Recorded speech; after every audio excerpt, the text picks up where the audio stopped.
Hello नमस्कार दोस्तों, स्वागत करते हैं आपको हमारे चैनल में। तो दोस्तों आज का वीडियो बहुत ही खास है क्योंकि अभी हम कर रहे हैं क्लास 6 का जियोग्राफी। तो आज है चैप्टर नंबर 5। आज चैप्टर नंबर 5 बहुत ही इम्पोर्टेंट है, इसमें बहुत अच्छे अच्छे कॉन्सेप्ट है। तो चलिए शुरू करते हैं दोस्तों। आज का चैप्टर का टॉपिक है मेजर डोमेन्स ऑफ अर्थ। तो अर्थ के डोमेन को जानते हैं तो लिथोस्फीयर हो गया, एटमॉस्फेयर हो गया, हाइड्रोस्फीयर हो गया और बायोस्फीयर हो गया। तो देख लेते हैं दोस्तों, लिथोस्फीयर किसे कहते हैं। लिथोस्फीयर लैंड, तो it includes the solid outer part of the earth landforms like mountain, plateau and plains. दोस्तों लिथोस्फीयर क्या है? सॉलिड पार्ट है पृथ्वी का, जिसमें माउंटेन आ गया, प्लेट्यू आ गया, प्लेन आ गया। तो दोस्तों अर्थ का जो सरफेस है उसका 2 डिवीजन किया गया है। कौन कौन सा है? Continent and ocean basins. Large land masses को क्या कहा जाता है? लार्ज लैंड मासेस को कॉन्टिनेंट कहा जाता है। वहीं deepest part of the earth filled with water, उसको क्या कहते हैं? Ocean basin. तो चलिए आगे देखते हैं दोस्तों। तो अब बात कर लेते हैं दोस्तों कॉन्टिनेंट। कॉन्टिनेंट क्या होता है? तो कॉन्टिनेंट दोस्तों जमीन का बहुत बड़ा टुकड़ा को कॉन्टिनेंट कहते हैं। ऐसे हमारे पास 7 कॉन्टिनेंट है। तो यहाँ पे देख लेते हैं दोस्तों कौन कौन सा है। एशिया, दुनिया का सबसे बड़ा, दुनिया का सबसे बड़ा जो दोस्तों यहाँ है यही एशिया है। दुनिया का सबसे बड़ा कॉन्टिनेंट एशिया है। अफ्रीका हो गया, अफ्रीका ये हो गया दोस्तों। नॉर्थ अमेरिका, ये दोस्तों नॉर्थ अमेरिका हो गया। उसके बाद साउथ अमेरिका, ये हो गया साउथ अमेरिका। अंटार्कटिका दोस्तों यहाँ पे देख सकते हैं, अंटार्कटिका यहाँ पे केवल बर्फ ही बर्फ जमा हुआ है। और यूरोप हो गया, ऑस्ट्रेलिया। यूरोप दोस्तों इधर के पार्ट को यूरोप कहते हैं, और ऑस्ट्रेलिया आप देख सकते हैं दोस्तों। अब आगे बढ़ जाते हैं। हाइड्रोस्फीयर क्या होता है? हाइड्रोस्फीयर यहाँ पे वाटर दिया गया है। The domain of water covering about 71% of the earth surface. Major oceans, Pacific. दोस्तों ऐसे मुख्यतः हमारे पास 5 ओशियंस है। पैसिफिक सबसे बड़ा है, Atlantic, Indian, southern and Arctic. Importance of ocean, ocean का यूज, इंपॉर्टेंस क्या है? क्लाइमेट रेगुलेशन, क्लाइमेट को रेगुलेट करता है। हैबिटेट एंड मैरीन लाइफ, दोस्तों वही बात हुआ जो पानी में रहने वाले जीव जंतु के लिए ओशियन का बहुत ही ज़्यादा ज़रूरत है। तो अब आगे देख लेते हैं क्या है। एटमॉस्फेयर, एटमॉस्फेयर के बारे में पढ़ लेते हैं। The layer of gases surrounding earth, दोस्तों ये अर्थ है, इसके ऊपर एटमॉस्फेयर होता है जो पृथ्वी को पूरा कवर किए हुए है। कंपोजिशन ऑफ एयर, एटमॉस्फेयर में क्या क्या चीज़ है? 78% नाइट्रोजन है, 21% ऑक्सीजन है और 1% में दोस्तों बाकी सारे गैसेस है। तो अब इम्पोर्टेंस देख लेते हैं। Provide oxygen, protects from harmful solar radiation. Provides oxygen, दोस्तों हम लोग को ऑक्सीजन मिलता है। और एटमॉस्फेयर क्या मदद करता है? हम लोग को हार्मफुल जो सोलर रेडिएशन है उससे हम लोग को बचाता है। अब आगे बढ़ जाते हैं। लेयर्स ऑफ एटमॉस्फेयर, तो दोस्तों अभी हम लोग बात किए एटमॉस्फेयर, तो उसका लेयर यहाँ पे दिया गया है। सबसे जो पृथ्वी के नीचे होता है, पृथ्वी से सटा हुआ, उसको ट्रोपोस्फेयर बोलते हैं। उसके बाद stratosphere, mesosphere, thermosphere and exosphere.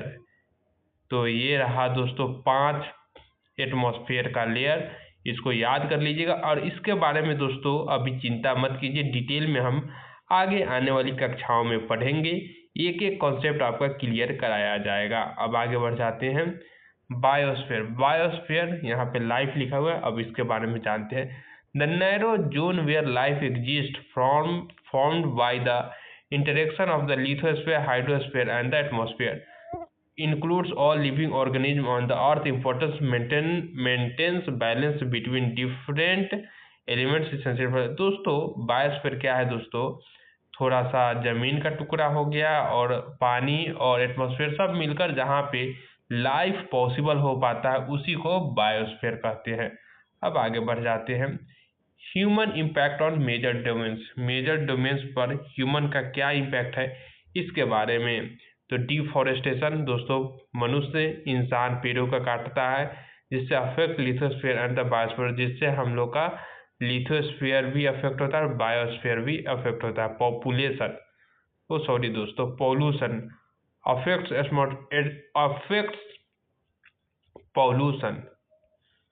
Pollution affects atmosphere and hydrosphere. दोस्तों पॉल्यूशन से एटमॉस्फेयर बर्बाद होता है और साथ ही हाइड्रोस्फीयर भी खराब होता है। क्लाइमेट चेंज दोस्तों disrupt balance between all domains. अगर क्लाइमेट चेंज होगा तो सारे डोमेन को वो चेंज कर देगा। अब आगे दोस्तों बढ़ जाते हैं। फन फैक्ट कुछ इम्पोर्टेंट हम लोग देख लेते हैं। तो यहाँ पे क्या लिखा गया है, यहाँ पे लिखा गया है the Pacific ocean is the larger than the all continents combined. जो दोस्तों पैसिफिक ओशियन है वो इतना बड़ा है दोस्तों कि हम लोग के पास जितना जो 7 कॉन्टिनेंट था सारे को अगर मिला ले तब भी वो पैसिफिक ओशियन के बराबर नहीं होगा। समझ गए दोस्तों। अब आगे देख लेते हैं। Mount Everest 8848 meters is the highest point of the land while the Mariana trench इतना deep is the deepest point of the ocean. दोस्तों हिमालय जितना ऊंचा है उससे भी कहीं ज्यादा गहरा हमारा मैरियाना ट्रेंच है। क्या अजीब बात है दोस्तों, कितना ये अद्भुत है, इसके बारे में कल्पना करके भी कभी कभी रोंगटे खड़े हो जाते हैं। अब यहाँ देख लेते हैं। Antarctica is the only continent without a native human population. दोस्तों जहाँ के हम लोग देखे हैं पृथ्वी के यहाँ नीचे वाले भाग में अंटार्कटिका है, तो यहाँ पर दोस्तों ह्यूमन पॉपुलेशन नहीं है। मतलब यहाँ पे दोस्तों क्या है, यहाँ पे कुछ रिसर्च सेंटर बनाया गया है। तो रिसर्च सेंटर क्यों बनाया गया है, स्टडी करने के लिए। यहाँ पे लोग नॉर्मली नहीं रहते हैं। अब आगे देख लेते हैं। अब दोस्तों कॉन्सेप्ट हो गया खत्म। अब हम लोग एक्सरसाइज कर लेते हैं। तो एक्सरसाइज में क्वेश्चन नंबर क्या है पहले देख लेते हैं। Answer the following question briefly. जितने सारे क्वेश्चन है उस सबको शॉर्ट में आंसर देना है। तो what are the 4 major domains of the earth. अभी तो वही lithosphere, hydrosphere, atmosphere and biosphere. अब आगे बढ़ जाते हैं दोस्तों। Name the major continents of the earth. Earth का जो 7 कॉन्टिनेंट है उसके बारे में यहाँ पे पूछ रहा है। तो Asia, Africa, north America, south America, Antarctica, Europe and Australia. अब आगे बढ़ जाते हैं। Name the 2 continents that lie entirely in the southern hemisphere. Southern hemisphere में कौन कौन मिलता है दोस्तों, तो ऑस्ट्रेलिया और अंटार्कटिका। दोस्तों ये पृथ्वी हो गया और ये इक्वेटर हो गया, ऊपर वाला पार्ट को नॉर्थ हेमिस्फीयर बोलते हैं और नीचे वाले पार्ट को साउथ हेमिस्फीयर। तो साउथ हेमिस्फीयर में यहाँ पे अंटार्कटिका हो गया और यहाँ पे ऑस्ट्रेलिया हो गया। अब आगे बढ़ जाते हैं। Name the 2 continents that lie entirely in the southern hemisphere. Continent that lie entirely, तो अभी वही क्वेश्चन देखे हैं। अब आगे बात कर लेते हैं। Name the different layers of the atmosphere. Atmosphere के डिफरेंट लेयर कौन कौन है, ट्रोपोस्फेयर हो गया, स्ट्रेटोस्फेयर, मीजियोस्फेयर, थर्मो एंड एक्सपो। इसके बारे में दोस्तों हम डिटेल में आपको आगे आने वाली वीडियो में बताऊंगा। तो आगे बढ़ते हैं। Why is the earth called the blue planet. अब अर्थ को ब्लू प्लैनेट क्यों कहा जाता है, इसके बारे में आंसर दिया गया है। The earth is called the blue planet because approximately 71% of its surface is covered by the water giving it a blue appearance from the space। दोस्तों जैसा कि हम लोग जानते हैं हमारा पृथ्वी जो है, हमारा पृथ्वी पे 71% में पानी है दोस्तों। समझे, हमारा जो पृथ्वी है दोस्तों, यहाँ पे जो ये कुछ कॉन्टिनेंट हो गया, इसके बाद पूरा जो ये सब है 71% में पानी है। इस कारण से या स्पेस से हम लोग को ब्लू दिखाई देता है, जिस कारण इसको ब्लू प्लैनेट कहा जाता है। अब आगे बढ़ जाते हैं। आगे क्या है, why is the northern hemisphere called the land hemisphere. Answer, the northern hemisphere is called the land hemisphere because it contains a greater portion of the earth land mass compared to the southern hemisphere. दोस्तों जैसा कि हम लोग देखें, ये अपना अर्थ हो गया, यहाँ पे जो ये नॉर्थ अमेरिका, साथ में ये साउथ अमेरिका हो गया, तो इसलिए दोस्तों ये हो गया, इधर पूरा एशिया और यूरोप इधर। तो दोस्तों जैसे नॉर्दर्न हेमिस्फीयर देखते हैं, यहाँ पे दोस्तों बहुत मात्रा में जमीन है, लैंड है, और वहीं सदर्न हेमिस्फीयर में बहुत कम मात्रा में। इसी कारण से दोस्तों नॉर्थ हेमिस्फीयर को हम लोग क्या बोलते हैं? हम लोग बोलते हैं लैंड हेमिस्फीयर। अब आगे देख लेते हैं आगे क्या है। Why is the biosphere importance for the living organism?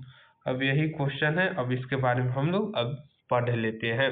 The biosphere is the important for the living organism because it is the zone where life exist, encompassing parts of the lithosphere, hydrosphere, and atmosphere. It provides the necessary conditions and resources for the various life forms to thrive. तो वही बात है दोस्तों, biosphere क्यों important है living के लिए? तो वहाँ पे बायोस्फीयर में हम लोग को अपनी ज़रूरत के अनुसार हर चीज़ उपलब्ध हो जाता है। तो अब दोस्तों आगे tick the correct answer, correct answer क्या है अब उसके बारे में देख लेते हैं। तो यहाँ पे दिया गया है mountains range of the separate Europe from Asia. Europe को एशिया से कौन सा माउंटेन अलग करता है? तो Ural mountain. The continent of the North America is linked to the south by an isthmus, इसका आंसर हो गया। The major constituent of the atmosphere by percentage is nitrogen. Nitrogen का अधिकता है एटमॉस्फेयर में। तो अब आगे बात कर लेते हैं दोस्तों। The domain of the earth consisting of the solid rock is the lithosphere, इसका आंसर हो गया। Which is the largest continent? Asia हो गया दोस्तों।